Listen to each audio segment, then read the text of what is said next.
Olá, meus amados, a graça e a paz do Senhor Jesus esteja com todos neste momento. Seja bem-vindo ao canal IPR Ponto dos Volantes, uma igreja viva, dinâmica, que tem um cuidado especial com você e com a sua família. Sempre temos aqui uma palavra de Deus para o seu coração, uma palavra de motivação, uma palavra que traz ao âmago da sua alma vida e paz diante do Senhor. Eu quero compartilhar um texto da palavra de Deus no Salmo 51, Salmo de Davi, versículo 1 a 4, que diz: Tem misericórdia de mim, ó Deus, segundo a tua benignidade, apaga as minhas transgressões segundo a multidão das tuas misericórdias. Lava-me completamente da minha iniquidade e purifica-me do meu pecado, porque eu conheço as minhas transgressões e o meu pecado está sempre diante de mim. Contra ti somente pequei e fiz o que é mal à tua vista, para que sejas justificado quando falares e puro quando julgares. Esse texto é um texto de muita relevância para nós. Aqui iremos deparar o rei Davi diante de Deus, rasgando o seu coração, a sua alma, porque ele estava profundamente arrependido de todos os males que havia cometido diante de Deus. Iremos ver então a sinceridade do rei Davi diante do Senhor.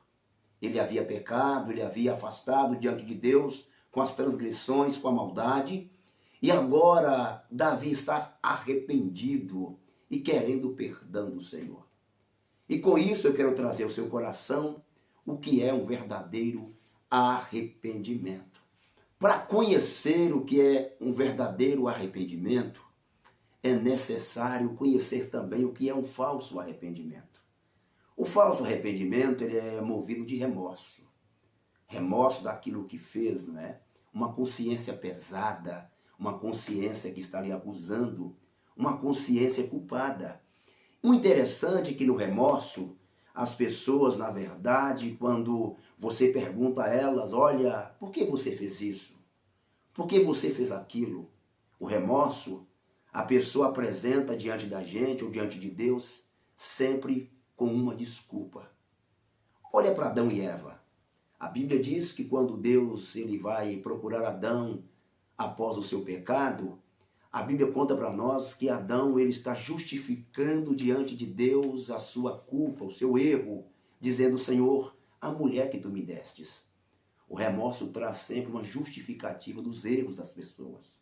Ah, eu fiz isso porque eu precisava. Ah, eu roubei porque eu necessitava. Ah, eu menti porque foi o único caminho que eu encontrei para sair daquela situação.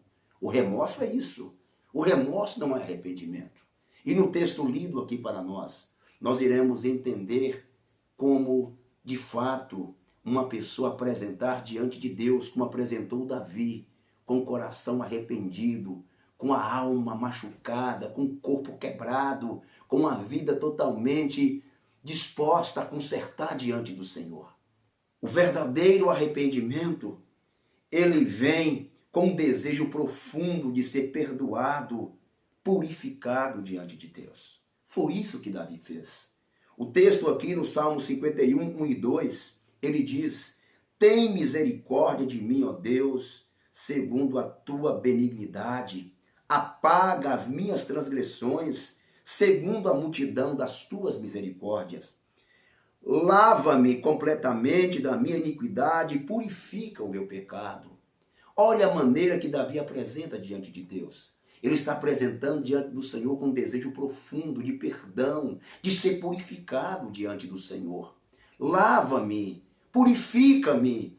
Às vezes é assim na vida da gente. Não temos condições alguma de safar, de sair do nosso pecado, das nossas mazelas, das nossas iniquidades, das nossas transgressões. Deus ele pode fazer isso através de Cristo Jesus. O sangue de Cristo tem poder de purificar o homem de todo pecado. A Bíblia diz também aqui que o verdadeiro arrependimento, ele vem também sempre carregado com confissão. Davi está confessando o seu pecado diante de Deus, a sua maldade. Davi confessa a Deus o seu estado, um transgressor das leis de Deus. Ele fala, paga minhas transgressões. Ele reconhecia que ele conhecia a palavra do Senhor, ele conhecia a vontade de Deus, ele sabia o que era para ser feito e não fez. Ele, muitas das vezes, nós iremos encontrar na palavra do Senhor a história deste rei, um rei que andou segundo o coração de Deus, como a Bíblia diz, mas os pecados que Davi cometeram durante a sua caminhada foram terríveis. E se nós olharmos para isso aqui, você passa a compreender como um homem como Davi pôde ser justificado diante de Deus. A resposta é simples. Davi foi homem suficiente para confessar a Deus os seus pecados, confessar a Deus as suas transgressões, a dizer para Deus, Senhor, eu não tenho condições nenhuma de mim mesmo de sair desta situação, Senhor. Apaga-me. Ele está confessando a Deus os teus pecados, ele está confessando a Deus as tuas iniquidades. Ele sabia que havia quebrado as leis do Senhor e por isso ele está pedindo a Deus graça e misericórdia. A Bíblia diz em Provérbios 28:13 que aquele que encobre as suas transgressões nunca prosperará, mas o que confessa e deixa alcançará misericórdia. Olha que interessante. O fato não é eu ser um pecador, o fato é eu pecar e ser crente, homem suficiente para confessar as minhas iniquidades diante de Deus. O que está matando uma geração como a nossa é que as pessoas estão, às vezes, carregando seus pecados dentro de malas. Estão, às vezes, colocando as suas iniquidades, os seus pecados debaixo de um tapete, como se Deus nada visse. Olha, Deus conhece a sua vida. Deus conhece o seu coração. Deus conhece a sua história. Davi, ele pecou, ele transgrediu, mas ele confessou os seus pecados diante do Senhor. E a Bíblia diz que aquele que confessa e deixa alcançará misericórdia. Vimos aqui que o verdadeiro arrependimento, ele vem com um desejo profundo de ser perdoado, limpo diante de Deus. Que o verdadeiro arrependimento, ele é feito de confissão. Confessar a Deus, como Davi fez. Talvez você tenha sofrido na sua caminhada. A Bíblia diz que tudo que o homem plantar, certamente ele vai colher. Olha, confesse a Deus seus pecados, arrependa de fato. Não tente jamais justificar as suas culpas, não tente jamais justificar os teus erros diante das pessoas. Confesse a Deus, tenha um coração verdadeiramente arrependido diante do Senhor. Ele é fiel e justo para perdoar os seus pecados. Eu peço a você que ainda não é inscrito em nosso canal, se inscreva, IPR Ponto dos Volantes, e nos ajude a divulgar o nome de Jesus por onde quer que andarmos. Amém? Deus te abençoe e fique na paz.